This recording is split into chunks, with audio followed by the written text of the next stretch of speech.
রাজধানীর ফার্মগেট এলাকা। এখানে আসলে আপনি ফুটপাতে অসংখ্য জামাকাপড় থেকে শুরু করে সকল প্রকার কসমেটিক্স পেয়ে যাবেন।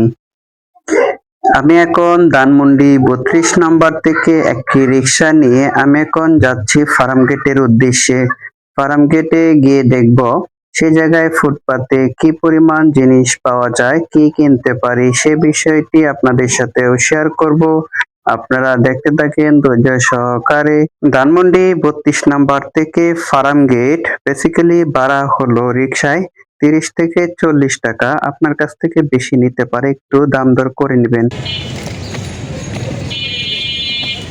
ফার্মগেটের এরিয়ায় চলে এসেছি। আসার সঙ্গে সঙ্গেই আমি দেখতে পাচ্ছি রাস্তার চারপাশে কিন্তু দেখতে পাচ্ছেন যে অসংখ্য ফলের এবং সবজির দোকান। পাশেই কিন্তু সেই ফার্মগেটের মেট্রো রেল স্টেশন। সেই জায়গা থেকে কিন্তু প্রতিনিয়তই মেট্রো চলাফেরা করতেছে। আপনি যদি আসেন দেখতে পারবেন ফার্মগেটের অপরূপ সুন্দর দৃশ্য। অবশেষে আমি চলে আসলাম সেই ফার্মগেটের ফুটপাতে যে মার্কেটগুলো বসে, এগুলোকে মূলত হকার্স মার্কেট বলে। এই জায়গায় জুতাগুলো দেখতে পাচ্ছেন, পাহাড়ি রকমের জুতা কিন্তু পেয়ে যাবেন আপনারা আপনাদের মন মতো।